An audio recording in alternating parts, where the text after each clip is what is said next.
Selamat malam.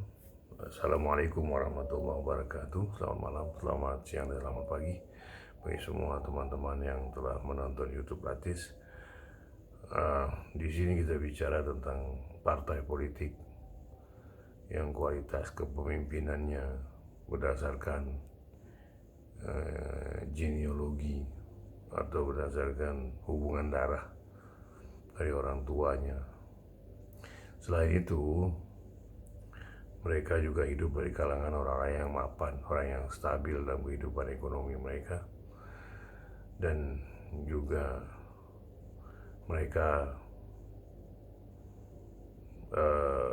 mereka juga membentuk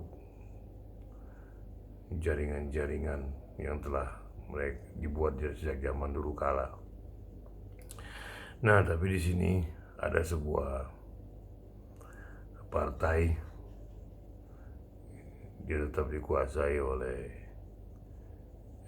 ideologinya berdasarkan genealog, ya berhubungan darah, dan itu dianggap merupakan bagian dari pola salah seorang proklamator kita, dan sangat-sangat praktis, sangat-sangat bergeraknya, sangat-sangat kalangan bawah. Tapi terlepas daripada itu, mari kita melihatnya secara runut. Jadi apa yang telah dilakukan oleh partai-partai saat ini, saya rasa yang paling stabil dalam melakukan sebuah pergantian kepemimpinan itu yaitu Golkar. Dia memiliki kepemimpinan selalu berganti terlepas dari siapa dia gitu loh. Tapi yang paling penting adalah pergantian kepemimpinannya secara teratur dan sustainable, berkelanjutan. Dan mereka juga terlepas dari prakteknya itu bisa apa tidaknya gitu, tapi mereka berjanji untuk rakyat. Dan demikian juga partai yang lain yang selalu membela agama Islam, yang masanya itu udah jelas, walaupun sekarang makin mengecil, makin banyak kesadaran di masyarakat bahwa partai ini hanya memanfaatkan diri mereka. Walaupun banyak yang bermain, walaupun banyak yang sudah sadar, hingga suara mereka makin mengecil. Lalu ada juga partai yang ikutin PDI berdasarkan hubungan darah dan ingin dianggap juga. Demikian juga partai lainnya yang berusaha memunculkan anak mereka. Ini adalah sebuah penyakit bagi saya. Kenapa penyakit? Karena tidak mendidik dalam sebuah sistem pemerintahan yang pasti, yang jelas, republik. Nah, tapi di sisi yang lain, memang mentalitas itulah yang sangat membantu sekali hingga mereka eksis sampai sekarang. Karena kenapa? Mentalitas bangsa ini selalu dibawa dalam bentuk romantisme yang sangat tidak cerdas, yaitu apa? Bahwa menganggap anak dan bapak sama, memiliki kesamaan dalam melakukan sebuah ideologi. Ini fatalis sekali bagi saya. Nah, di sini pun tidak ada yang memiliki kajian khusus tentang ini. Ada mungkin, tapi saya belum menemukan. Jadi mentalitas para pemimpin partai ini bukan berdasarkan pendidikan, bukan berdasarkan rutinitas anggota di partai hingga menjadi baku, hingga menjadi formal, hingga menjadi pengakuan eksistensi diri, bukan atas apa hasil yang dia kerjakan. Jadi partai-partai di Indonesia ini adalah olahan yang memang dipertahankan agar masyarakat menganggap mereka dalam bentuk kekuatan gen. Dan ini diusahakan beberapa partai lain tapi kayaknya gagal, dan semoga gagal terus biar ada kelanjutan dalam sebuah partai dari pihak yang lainnya. Nah, ini yang saya takutkan adalah settingan atau partai sengaja dibikin oleh orang-orang yang dari anak-anak yang populer dan anak-anak orang yang berada seperti di Pakistan, India. Terus semacam kayak settingan bahwa ini dibikin untuk keberadaan sebuah kelompok lain agar mereka bisa memanage sebuah negara. Nah, tapi dalam sebuah permainan politik yang paling penting itu adalah kekuatan. Ya, bila masanya seperti ini, masa yang ada di bawah seperti ini, yang tidak ada pemahaman, yang lebih banyak dicekokin dengan romantika berpolitik, ini seperti ini. Mereka manut tanpa melihat hasil apa yang mereka lakukan. Dan yang bagusnya lagi apa? Ada bagian tim dari partai itu yang bekerja secara diam, yang berinteraksi dengan masyarakat, yang menganggap partai ini sebuah partai yang wah, partai yang hebat, partai yang membela masyarakat awam. Tapi yang terjadi kepada kenyataannya adalah ya kita bisa rasakan sendiri, kita bisa tahu sendiri. Nah, selain itu progres dalam berpikir pun nggak ada, yang sangat kita sayangkan sekali. Karena apa? Dalam bentuk konsep negara aja mereka kadang-kadang bicaranya nggak jelas, membuat sesuatu yang nggak jelas. Karena itu tadi, ini sebenarnya saya bahas sebelumnya, itu mentalitas sila mempengaruhi dalam setiap aspek orang-orang yang ada di dalam partai saat ini. Karena itu tadi, mereka berdasarkan kelompok dan kekuatan materialis yang mereka ajukan. Nah, di sisi yang lain ada juga yang memanfaatkan materialisme sebagai andalan mereka, dan ada partai juga yang mengandalkan genealog, gen.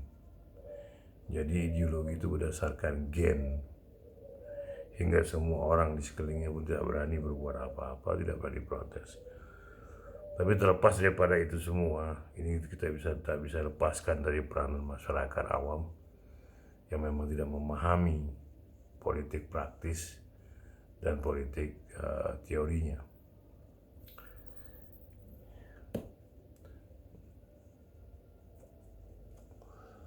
Dan hingga yang terjadi adalah mereka hanya menguasai partai untuk orang banyak, tapi tidak melakukan sebuah kegiatan berdasarkan apa yang prinsip partai pada awalnya. Hingga akhirnya terjadi adalah mereka mempertahankan kelompok mereka dan dirinya agar tetap eksis dalam elit politik di Indonesia. Ini sungguh sangat-sangat drastis sekali. Itu satu. Lalu yang kedua adalah mereka pun memiliki kekuatan uang dalam pengelolaan partai. Lalu mereka juga memiliki orang-orang yang telah ditentukan untuk bergerak di bawah agar menguasai area, baik itu cerita tentang bapaknya maupun cerita tentang siapanya, dia pernah berbuat baik, dia pernah berbuat sesuatu, segala macamnya. Jadi yang dibuat itu diangkat-angkat tentang kegiatan-kegiatan di masa lalu mereka. Dan sisi lain juga ada media pers yang khusus mereka garap untuk kepentingan mereka. Hingga yang di media televisi itu yang mereka lihat adalah kebaikan.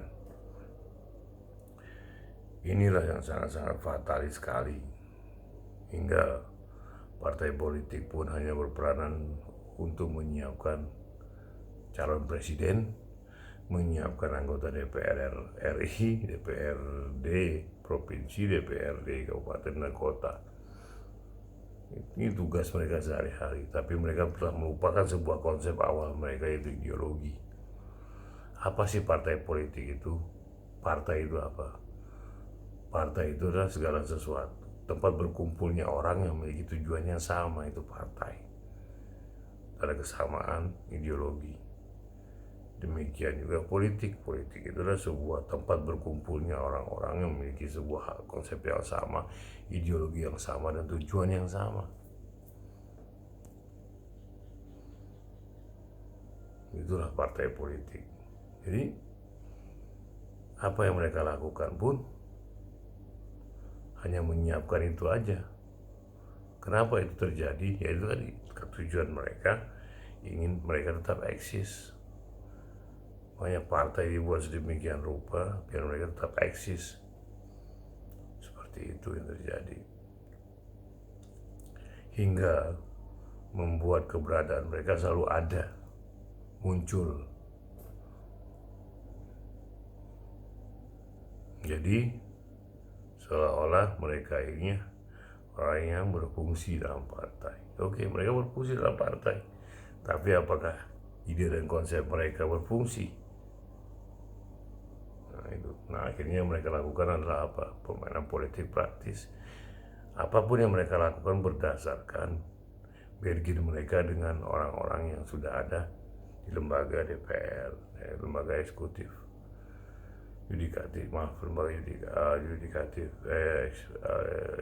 lembaga DPR lah, intinya seperti itu. Dan hingga mereka mendukung presiden, mendukung jabatan-jabatan penting. Tujuannya cuma itu, biar mereka memiliki untuk bermain di dalam kebijakan. Kenapa saya bilang bahwa politik itulah mengikat, hasilnya adalah hukum. Jadi membuat sebuah undang-undang hasilnya mengikat seluruh masyarakat. Tujuan mereka. Nah, tapi hasil yang dihasilkan pun untuk masyarakat bisa kita anggap kecil lah. Seperti itu. Jadi apapun yang dilakukan partai-partai politik ini hanya tujuan cuma satu, mencalonkan seorang presiden, calonkan seorang gubernur, wali kota dan bupati, juga anggota DPR RI. Tujuannya apa? Biar bisa memanage semua hal-hal yang berkaitan dengan negara, dan mereka bisa bermain, mengatur dalam permainan elit. Nah, permainan ini yang membahayakan, karena kecenderungan dari semua ini adalah ekonomi.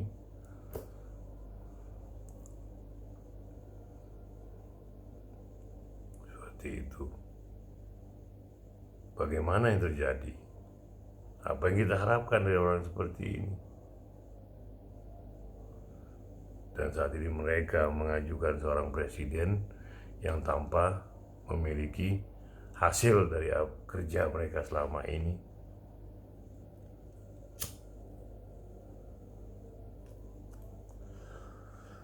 Apakah demikian? Nah, ini baru saya hanya mengupas saja sedikit-sedikit, karena waktunya nggak sampai habis, jadi saya harus cepat mengupasnya. Jadi itu tadi, jadi partai politik ini memiliki tujuan cuma satu, apa? Mencalonkan pejabat-pejabat penting di negeri ini dengan tujuan satu, mempengaruhi kebijakan. Pada ujungnya apa? Ekonomi. Itu satu hal. Yang kedua adalah dari ekonomi itu mereka dapatkan massa. Bagaimana caranya? Yaitu tadi, bisa ngumpulin orang-orang dengan uang yang ada, itu mereka bisa kumpulin uang, bahkan mereka bisa menarik orang untuk bekerja dengan mereka. Lu ngajak keluarganya, ngajak temannya, ngajak sahabat, itu pun bagaimana pengumpulan massa secara halus. Seperti itu. Nah, inilah yang terjadi dalam politik Indonesia Raya ini. Jadi tujuannya hanya satu, bukan tujuan untuk ideologi sebenarnya kalau kita mau fair. Tujuannya cuma satu, itu tadi, kekuatan ekonomi. Ini kalau kita mau fair secara terbuka ya, seperti itu. Karena selama ini apa yang mereka lakukan? Apa yang mereka telah buat? Partai itu bertujuan itu tadi, untuk membantu pemerintah atau untuk menyiapkan para pemimpin kader, pemimpin-pemimpin bangsa yang memiliki kualitas. Dengan cara apa? Melatih, mendidik, baik teori maupun praktek. Seperti itu. Nah, melihat kualitasnya, orang yang cerdas apa tidak, paham apa tidak. Di dalam sebuah pendidikan itu harus ada orang-orang yang ahli, spesialisasi dalam sebuah bidang. Nah, ini yang harus kita pahami bersama. Hingga isi partai politik itu, ini kecenderungan dari diri saya, nol besar. Kebanyakan orang merapat ke partai itu untuk dua hal: perlindungan hukum dan keuangan.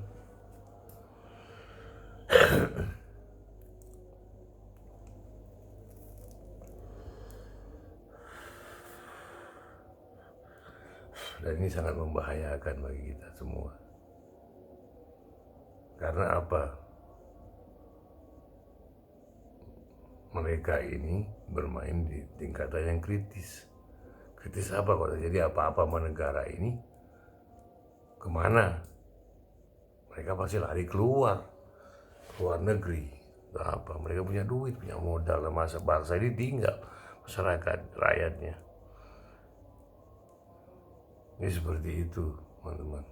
Bahwa kualitas partai itu harus memiliki seorang ahli dalam berbicara, dalam menyusun konsep, dalam membuat praktik dalam politik, dan mereka pun harus bergerak untuk rakyat. Itu tujuan awal dari partai. Karena partai ini adalah pembahasannya tentang bagaimana rakyat makmur, bagaimana rakyat dapat kerja, bagaimana rakyat dapat makan cukup, bagaimana rakyat dapat uang yang cukup dan memenuhi kebutuhan hidup mereka. Itu tujuan dari partai. Sangat kita sayangkan yang terjadi saat ini. Tapi masyarakat di bawah tetap mengatakan mereka memberikan kami sesuatu. Seperti itu. Tapi itu hak mereka untuk memilih, dan mereka harus hak mereka juga untuk mengakui. Jadi kayak gitu, teman-teman. Nah, jadi problematik kita ini adalah tidak adanya orang-orang cerdas di dalam partai, hingga partai berjalan sesuai dengan apa kata ketua, apa kata. Jadi pendidikan di pengkaderan pun di partai kurang. Ini menurut saya pribadi. Kenapa itu terjadi? Ya ini tadi.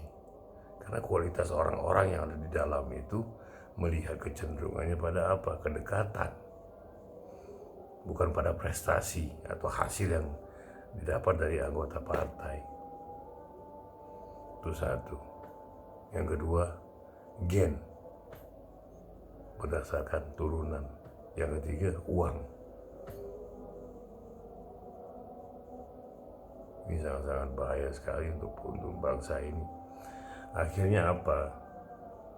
Mereka terlena dalam sebuah dunia materialisme hingga mereka lupa tujuan dasar mereka. Apa? Partai harus menghasilkan seorang kader bagi bangsa ini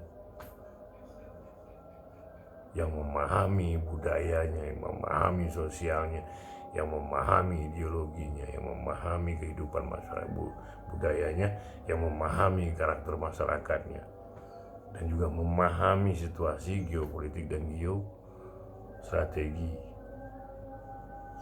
baik ke dalam maupun keluar. Ini harus dimiliki oleh salah seorang pemimpin. Seperti itu.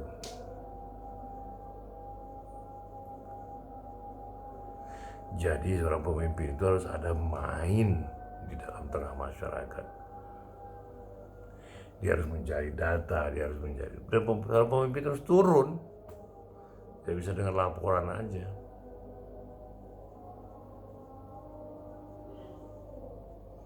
Nah, akhirnya ketika dua hal ini bermain, yaitu apa?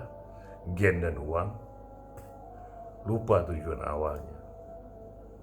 Mengkreasi, menghasilkan, mencerdaskan orang-orang yang nantinya akan jadi pemimpin bangsa, entah tingkat daerah maupun tingkat pusat. Seperti itu. Dan tapi dia harus memiliki orang-orang yang paham, minimal, nggak usah cerdas lah, paham tentang situasi ini. Seperti itu. Jadi jangan anggap sepele.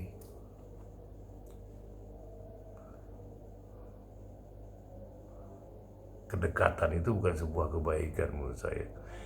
Oke lah, kedekatan itu demi kepentingan bersama kan, karena jaringan.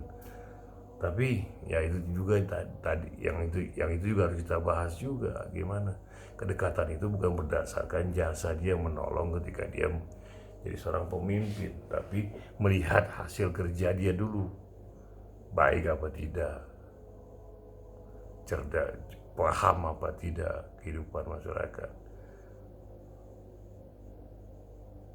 Ini harus kita bahas dalam partai ini.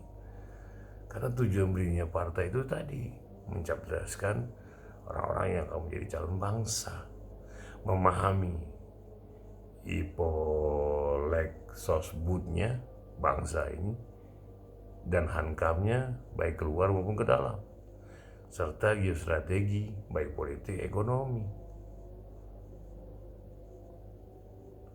Ini seperti itu. Ini yang harus ada dalam sebuah seorang pemimpin. Ini harus disiapkan seorang pemimpin. Ini harus ada. Ini harus siap. Ini harus kita kontrol bersama. Itu. Dan masyarakat harus cerdas dalam memilih partai. Kenapa? Karena masyarakat selalu jadi korban. Hanya stempel di saat pemilu, setelah itu kadang-kadang jangankan itu, anggota dewan ini nggak pernah datang lagi ke tempat yang dia terpilih. Ini masalah bagi kita. Walaupun banyak yang melakukan itu, tapi ada juga yang tidak melakukan itu. Hingga tujuan partai itu bukan untuk rakyat lagi, tapi tujuannya partai itu untuk apa? Untuk kalangan elit, untuk bertahan dalam posisi sebagai ketua, sebagai wakil, sebagai tujuannya apa? Untuk meraih kekuasaan, untuk mendapatkan ekonomi. Kan begitu akhirnya kalau kita bicara ya, seperti tadi dari awal sampai saat ini. Inilah yang sangat membahayakan, teman-teman. Bagaimana negara bisa maju bila partainya seperti ini? Para pemimpinnya memiliki tujuan seperti itu.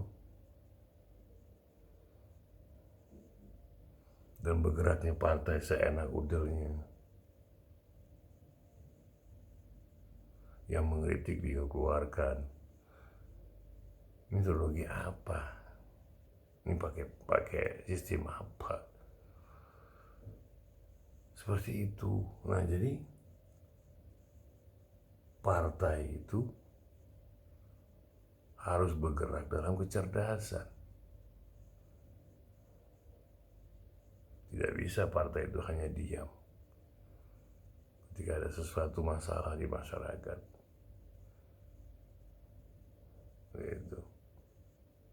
Nah, ini harus kita sadari bersama. Lihat orangnya yang dipilih, lihat orangnya yang terpilih bagi masyarakat ini.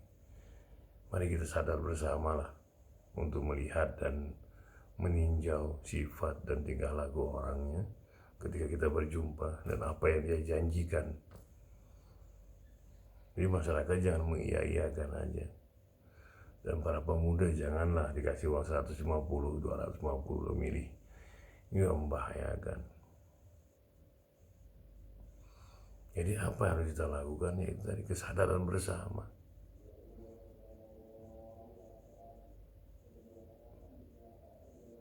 Harus buat perjanjian antara orang yang dipilih dan yang memilih.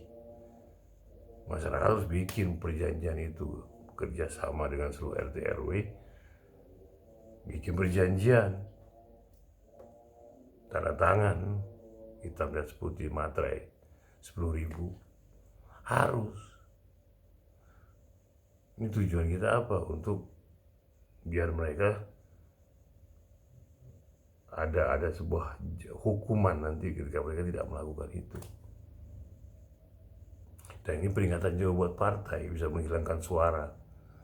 Bila sudah janji tidak melakukan apa-apa, nah masyarakat bisa bergerak untuk mengontrol partai. Ini masyarakat harus buat sebuah perjanjian dengan orang yang akan mereka pilih. Dan anggota dewan yang akan dipilih itu harus hadir di situ. Sebelum dia ngomong apa-apa, ajukan dulu ini. Sepakat nggak dengan ini? Buat perjanjian antara masyarakat dengan masyarakat dengan yang dipilih, yang diwakilkan oleh partai politik tertentu, apapun bentuknya, siapapun dia, apapun partainya dan siapapun dia. Jadi masyarakat harus membuat. Ini tujuan kita buat apa? Kontrol juga, kontrol partai agar cerdas dalam berbuat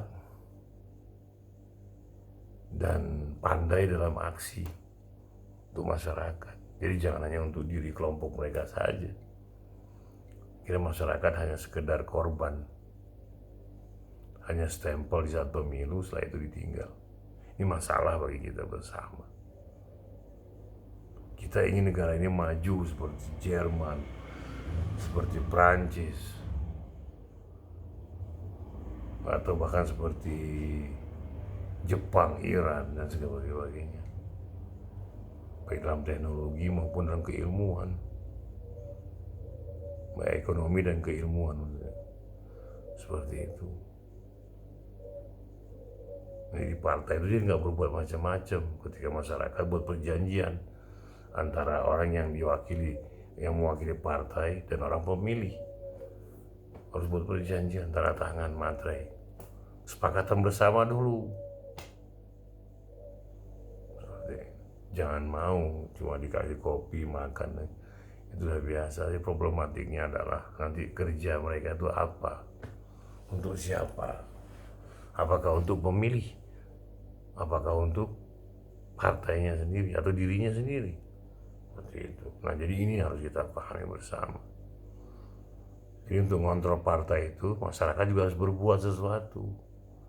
Lewat apa? Ya lewat pembicaraan, lewat diskusi, kesepakatan bersama. Jadi masyarakat menyiapkan sebuah perjanjian dengan orang yang mewakili partainya, apapun partai dia, tanda tangan, materai, perwakilan 2 orang dari masyarakat, 1 orang dari dia. Nah suatu waktu bila dia tidak melakukan apa yang kita sepakati, bisa dituntut. Hingga partai pun jadi ketakutan. Partai apa?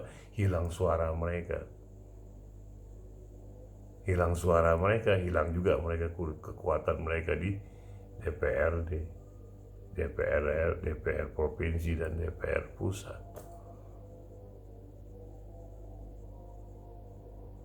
Nah ini harus kita bangkitkan.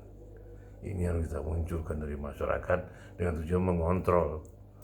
Biar pemimpin partai ini tidak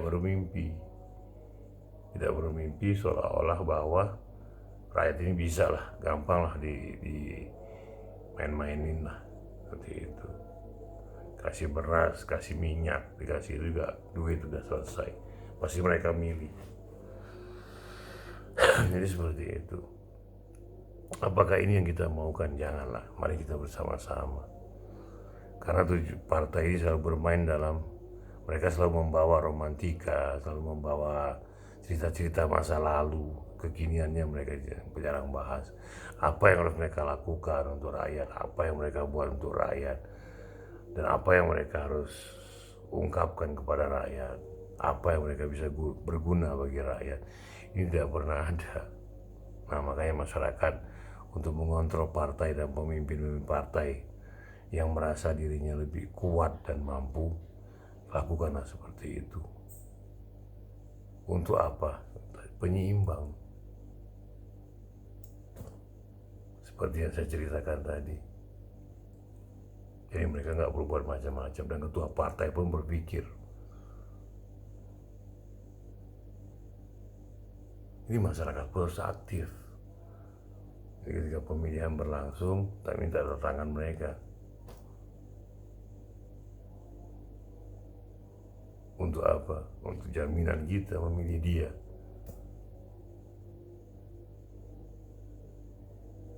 Ini seperti itu. Nah, inilah yang masalah bagi kita. Para pemimpin partai ini terlalu menganggap sepele masyarakat. Yang penting bagi mereka duit bisa dikucurkan. Ini masalah akhirnya. Dan mereka sekarang mulai berani memunculkan seseorang yang tidak memiliki kualitas menjadi seorang presiden.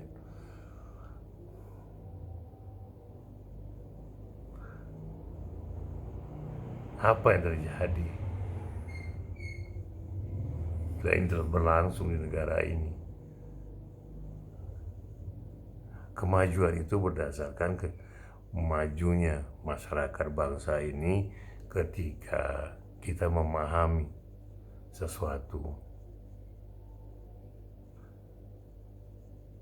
Ketika kita mengetahui sesuatu, ketika kita paham sesuatu.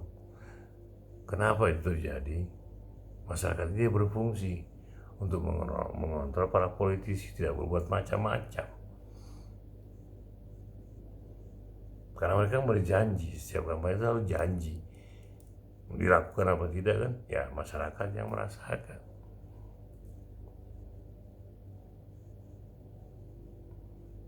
Ini harus kita sadari bersama.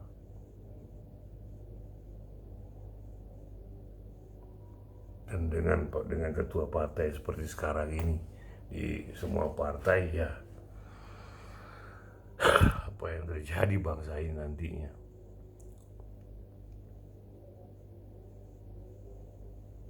Apa yang harus dilakukan nantinya.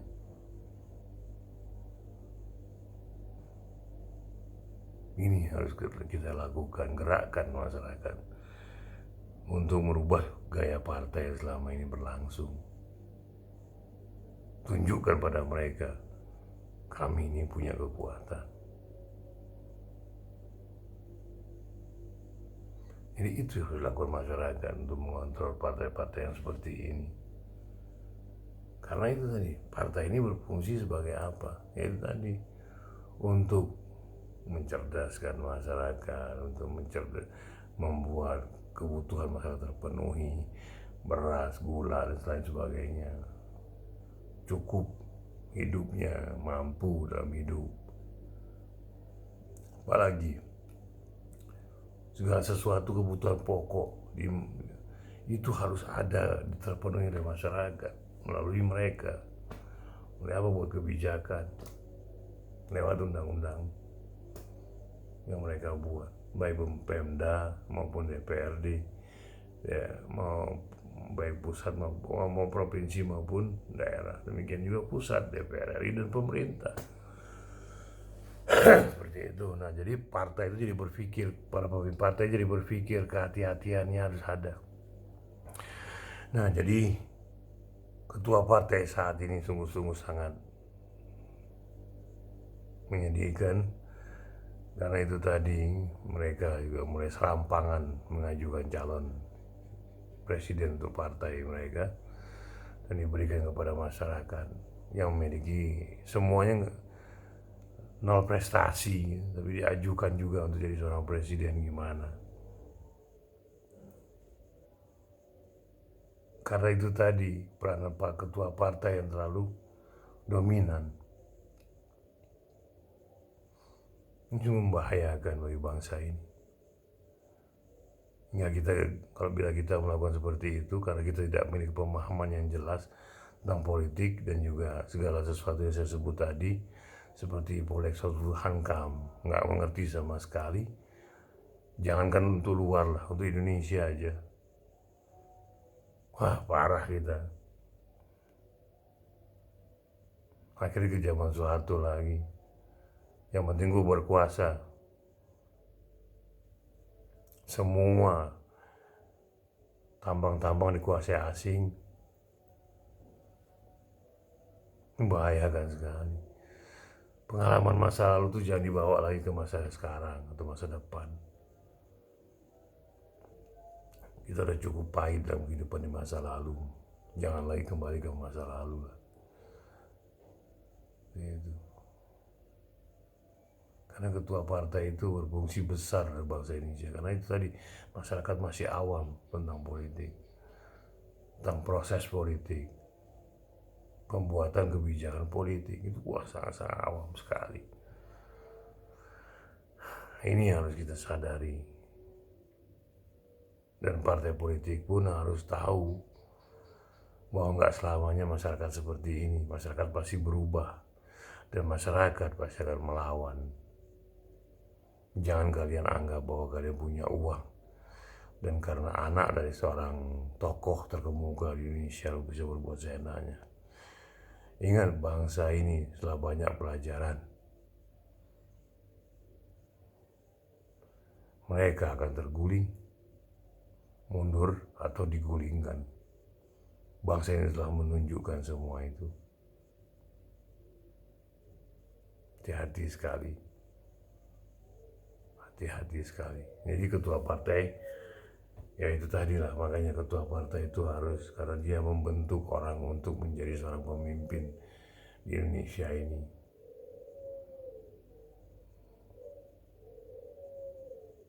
Jadi gimana lagi kalau pemimpin begini terus, apa yang harus kita dapatkan? Apa yang kita dapatkan? Masyarakat banyak dapat nggak? Yang untuk beli dia oke, dapat. Tapi masyarakat secara keseluruhan, apa yang mereka dapat? Bila pemimpin tidak berpikir tentang rakyatnya, masyarakatnya.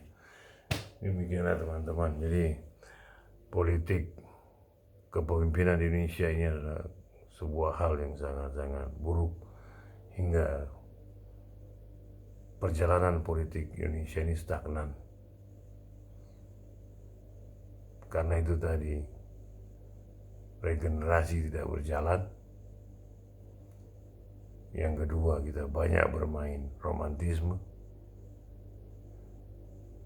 tanpa mempelajari arti romantisme itu.